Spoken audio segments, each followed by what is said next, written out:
Okay, so recording is started at this point in time. So if you do need to schedule your vaccine for the first dose, scroll down here, click the button that says make your appointment. We have about 700 educators and various other folks from the community that received their first dose around the first week and are scheduled to receive their second dose here in the next week or two, that are having some issues with getting a MyChart up and running in order to schedule their second dose. The best thing to do for that is to go to TMC MyChart online. I'll walk you through that right now. Go to this page, and then there's two options. One is to email mychart@tmcaz.com, or actually call this number, 324-6400. I'll copy and post that number in the chat.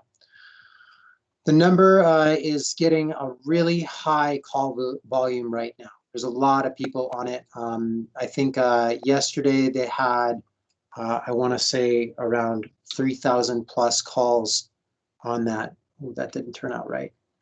On that number. So, just know that there's and I apologize for the coloration on that. I don't know a different way to paste that in there for right now. I tried doing a different formatting pasting. It's not going through. Again, the number is 324-6400. That's if you received your first dose and you're having an issue with scheduling your second dose. Then you want to call that number, and you want to get on the phone with someone from TMC to help you troubleshoot running through MyChart to set up your second dose. Okay. All right. If you are still in line to get a vaccine, or if you are getting your second dose, please take a selfie of that if you're comfortable doing that, and send it over to matthew.stamp@pima.gov. Matthew is with the Pima County Office of the Superintendent. If Andrew or Matt, if either of you are on, if you want to just jump in and talk a little bit more about that specific project, please feel free to.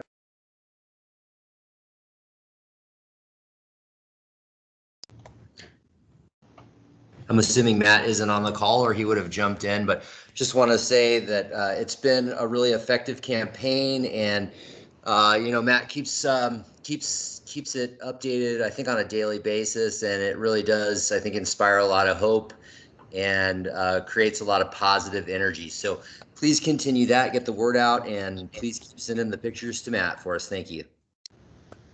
Awesome. Thank you, sir. And I would agree. It is inspiring to see folks who I know from the community who are teachers who are taking those selfies and posting them. And I think it's helping the morale right now for our schools. I don't know if there's a way to get that count this afternoon, Ms. Musgrove. That is something that will be included in this from here on out. There'll be on that PowerPoint slide deck a number of the current vaccination rates for K through 12 specifically. The one piece that's really difficult to capture with that is all the folks that have gone to Banner. Banner is run through Phoenix, and they have been, it's been challenging to try and get specific information from them. The folks who have gone through MyChart TMC and have registered that way, we have a more accurate count on the folks that have gotten vaccinated through that specific mechanism. So I will try my best to get the numbers as I can from Banner, but the count will mostly just reflect the TMC numbers, which will include sites TCC and the University of Arizona. Question from Joe Hina: what if our staff registered for second vaccine, but it came through on MyChart as if they registered for their first? That's another where you're going to call that technical assistance number up top. I don't think it should matter too much, as long as they've when they get there, that issue will probably be resolved when they go through the registration and check-in process. We know that the second doses are allocated out in a way to where we have that amount from the first week set up and ready to go for the second. Okay, just a reminder to those of you just joining us, if you can please just make sure you mute your microphones when you jump into the meeting. Getting a little bit of background noise there. Thank you, appreciate it. Joe, if there's any issues that you're running into with that, please reach out to me directly at brian.eller@pima.gov, and let me know if there's if for some reason, like, they show up to that appointment and they're not able to get that for whatever reason. That should not happen, but if it does, I want to know about it directly so that I can jump on that as quickly as possible. We're going to skip the local legislation piece for today because I think everyone on this call knows where to find the Pima County administrative memos. Again, there's a lot of really great resources in there, and it's a great place to get up-to-date information. We're going to jump straight into the documents, though, however. So just a reminder, close contact is within 6 feet of someone for a cumulative 15 minutes within a 24-hour period with or without a mask. If you've provided care at home for someone with COVID-19, if you've had direct physical contact, or if you've shared drinking or eating utensils, or if they've sneezed, coughed, or somehow got respiratory droplets on you, that constitutes you as a close contact. A reminder for everyone on the call, when you're filling out the Qualtrics survey online, which is the one that you use to report cases back to the health department, please, please, please make sure that you include close contacts are just staff and students at your school site. So don't include people from home. We can't do much about that, and it actually confuses some of our contact tracing process. For reduced quarantine, if you are in close contact, see here that you've got the last day of exposure was day 0, and then your quarantine starts day 1, the day after that, okay? From that day 1, you've got 10 days. You can return to school on day 11. You can do a reduced quarantine if you take a test on day 5 or day 6, all right? Which would technically be 6 days after the last exposure, but that's just confusing. So just go by the chart that's up on the page here, okay? A couple of other updates to go over here. The FAQs contain a lot of really good information in the vaccine section. So I'm going to go over to that because I've gotten a couple questions I want to make sure we address here related to that. One of the big ones that keeps coming up is I know folks are really scared about vaccines on different levels, right? There's been a lot of fear about I'm scared that if I don't get my vaccine right on the 21st day or right on the 28th day, depending on the dose, I'm not going to get full immunity, and it's going to be problematic. That is not true. Okay, there is a section right in here that talks about the recommended interval. So you can see right here, you can have up to 6 weeks after the first dose of kind of like a cushion, right? Obviously, we want folks to get it as close as they can to this window, depending on the dose that they're given. So if they've gotten at the U of A, we want to get them back in there on the 21st day and right around there. Not before 21 days, but after is fine. So if you have staff that are really scared about this, and rightfully so, you know, there's a lot of scary things about where we're at. You can redirect them to this specific piece of information, which I'm posting in the chat here, and you'll find the link from the CDC guidance on that just at the bottom of that piece there. Again, our FAQ page on the Pima County Health Department addresses a lot of these questions that we're seeing and can really help alleviate a lot of fear for folks, specifically around vaccine stuff, okay? We are getting a new staff member today at the health department who's going to be specifically working on vaccine response. A lot of you have maybe heard from Azar Jamal, who's someone who's jumped over from the library to really help us out in handling the backlog of emails and calls related to vaccine and K through 12 related issues. So just be ready for that. I'm sure you all will meet them when they start up this week, and I'm sure you'll be getting emails from them as well. Question here from Miss Megan Joyce. When a family is coming back to Pima County traveling from another state, there's no quarantine period. The student would still only isolate if testing positive, quarantine based on close contact. They wouldn't automatically quarantine just because they traveled. That's a specific jurisdictional decision. So each of your districts has, each of your school sites, each of your governing boards has the authority to create that ruling for the population that you serve. The county cannot enforce a mandatory quarantine for traveling. The CDC does suggest that especially folks traveling from areas high affected with COVID should go into a quarantine for a period of 10 days. But we can't enforce that. That is something, though, that you, as a school board or as an independent organization, can actually set out as a policy and regulate. We would recommend that if you have families traveling to other countries, that they do quarantine for a period of 10 days upon return. Unless, like, well, this wouldn't be in another country, but if they were to go to the mountains in a cabin or camping or something for a weekend, then that wouldn't necessarily require a quarantine period. Thank you for that feedback, Ms. Musgrove. Azar is extremely helpful and has been a big lifesaver for me. So I definitely appreciate her. Okay, we've covered all that. Let's jump back to the agenda really quick. Outbreaks in schools. We currently have, I'm going to confirm this with Tiffany, but I believe it's 57 outbreaks in schools. Tiffany, is that correct? You're a chipmunk, Tiffany.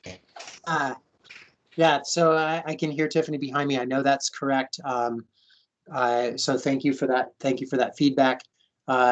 Yes, so we have 57 outbreaks in schools. Sports are again rearing their heads. We've had three different basketball game situations where we've had to quarantine the whole team for exposure during the game. So you're going to see some guidance coming out from the health department again, specifically pertaining to sports. Basketball in particular and wrestling in particular are things that you, I think, have all heard me talk at length about, that are not a good thing to be doing during a pandemic, because you're going to get a lot of close contacts and you're going to have a lot of quarantine going into place. You all get to make the decision on what you want to do, but we do not recommend basketball and we do not recommend wrestling at this point in time. We'll be providing some more updates specifically pertaining to the sports outbreaks in relation to other outbreaks in school districts, because it's already causing some issues. So look for that update on the next meeting. Question from Ms. Huff. I'll touch base with you, Ms. Huff, right after this webinar to address more specific questions related to that kind of guidance. But it does address a larger issue. We're really anxiously awaiting CDC guidance on a couple of things. One is on return to schools. The CDC is putting out a whole big, robust document on this that actually is fairly aligned with the county's new stance. But the other thing that we're waiting on is vaccine-specific guidance from questions pertaining to the second dose, quarantine, and isolation, and what that means. So I can't get too much further into that right now. And for that specific question, Ms. Huff, if he's no longer having symptoms, I believe it's a 14-day period, and then you can get the second one on that. But yeah, Rebecca, perfect. Actually, Rebecca posted the answer to that question right there. So thank you, Becca. You rock. Just a reminder, we do have a YouTube channel up and running where we've been posting all of these videos that has been really current overall with the meetings. They've been getting up here really quickly. If you need that channel, I'll post it in the chat again here. And then the last thing I'll talk about is return to education. Okay. Oh, awesome. Thank you, Andrew. Andrew's got a really good link in there too on a community forum on the COVID-19 vaccine that currently happened. And Andrew, would you mind just unmuting and talking a little bit more about that forum and what folks could expect to see with watching that? Yeah, absolutely. I really found it to answer many of my most pressing questions, particularly about protocols after vaccination.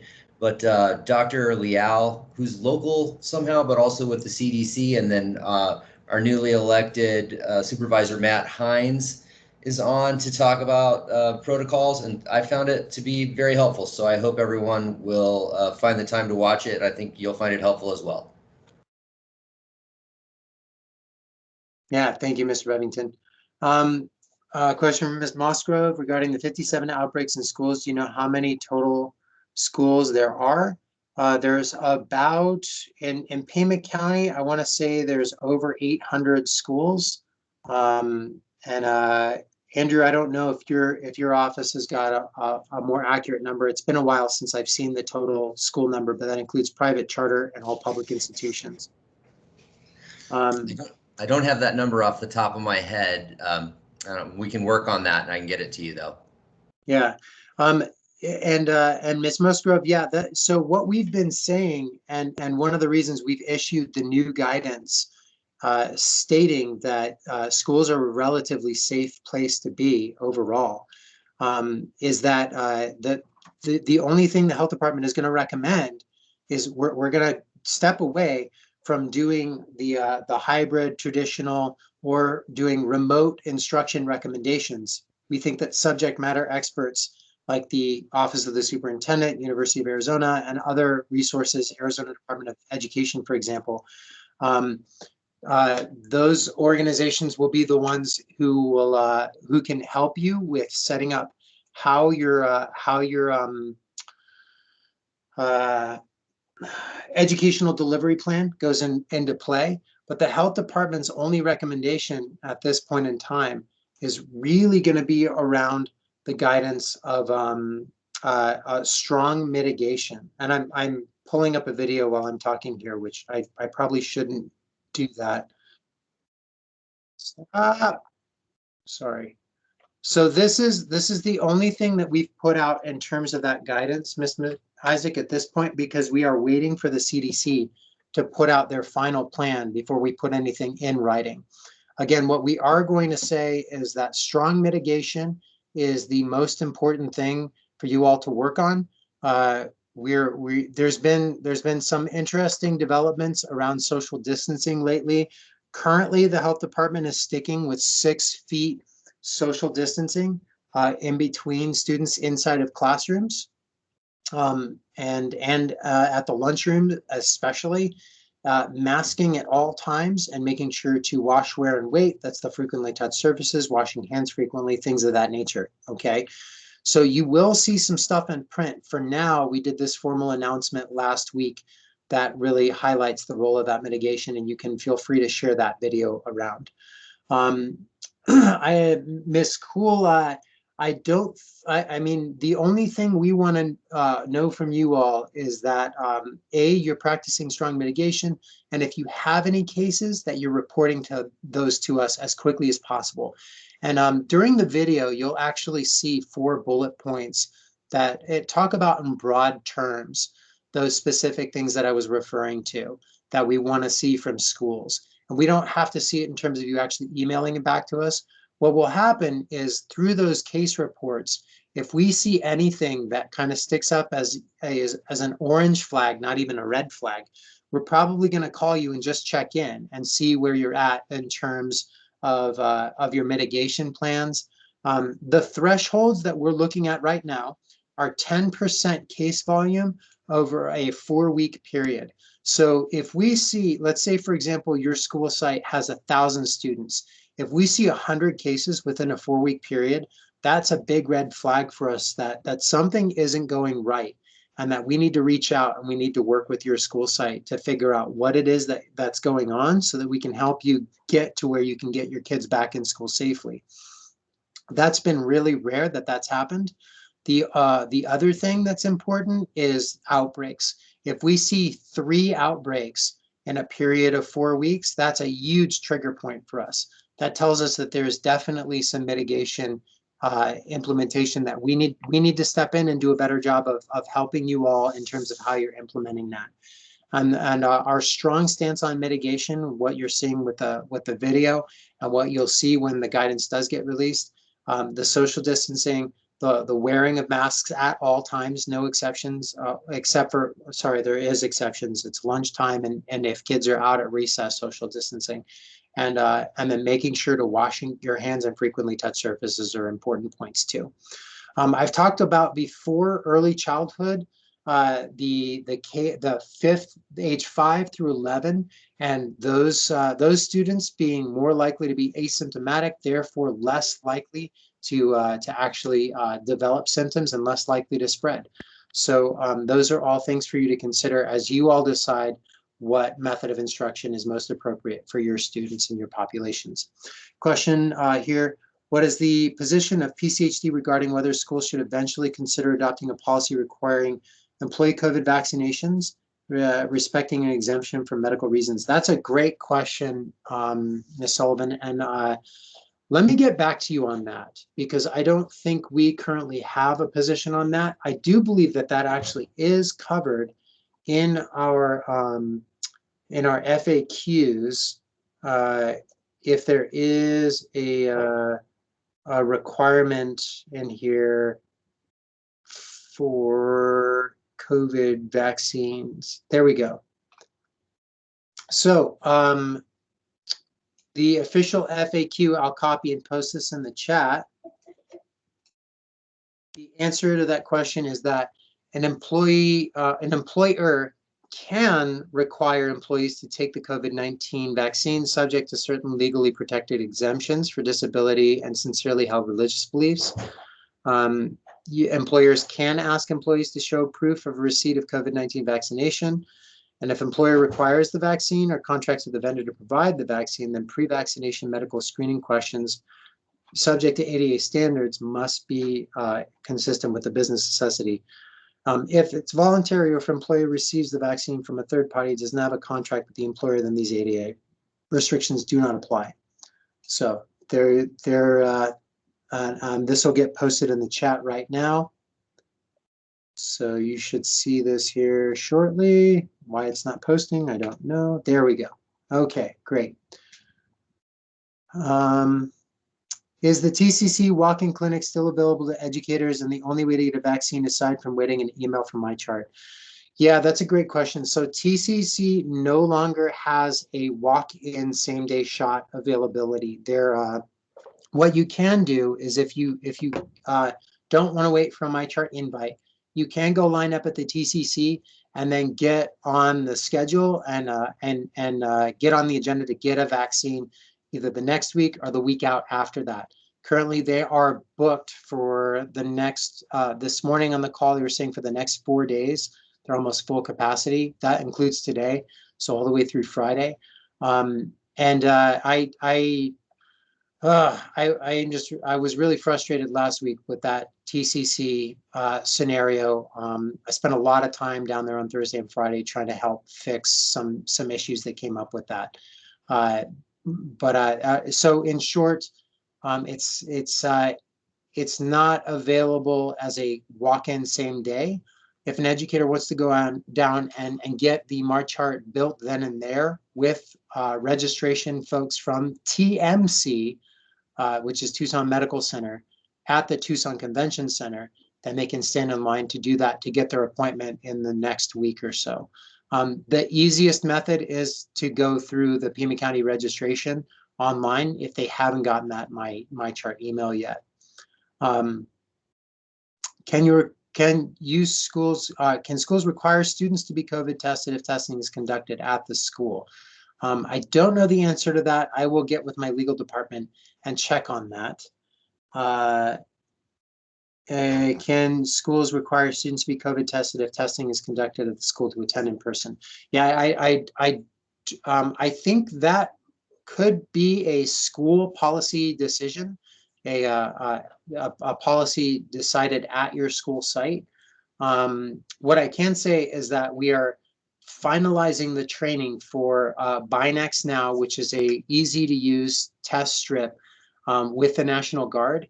And then once that is finalized, we will be able to get those Binax test kits out to school sites so that you can do point on site testing for specific situations.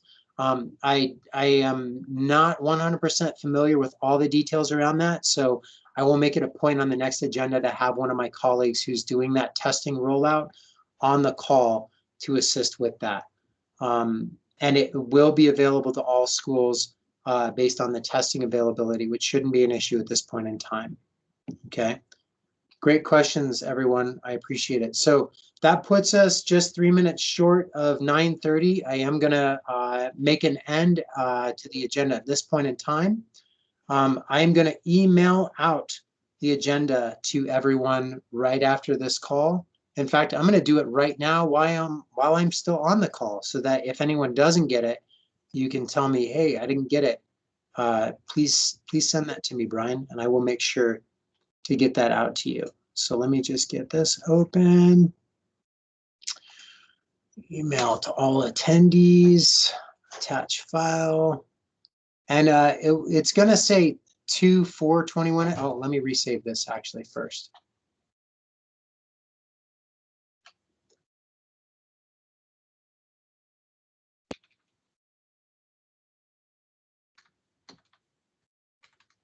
Sorry for being a little ill-prepared there, but again, we are on time so far. Okay, great. So y'all should see that in your inbox. If you don't get that in the next 3 to 4 minutes, email me back and I will make sure we get that out to you. Okay. Couple more questions popping up here. What is the current guidance on employees showing symptoms shortly after getting the vaccine? We are currently requiring quarantine for 10 days or wait 5 days, get a negative test, and come back on the 7th day. That's after the first vaccine.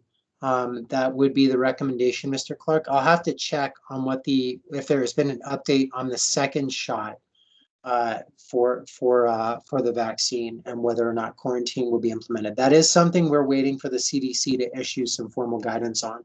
So I'll check and see if there's been an update on that today. If they get the first shot and they start showing symptoms, we would recommend taking a COVID test immediately upon. If it's a reaction to the shot, they definitely should check in with a medical provider. And then there's a whole nother process that they'll follow where there's a form that goes directly to the CDC. That's one other thing to consider. If there's adverse reactions at any point in time, have them contact their medical providers and specifically the site pod where they got their vaccine. That's going to be a go-to place for that. Okay. All right. I am going to stop recording at this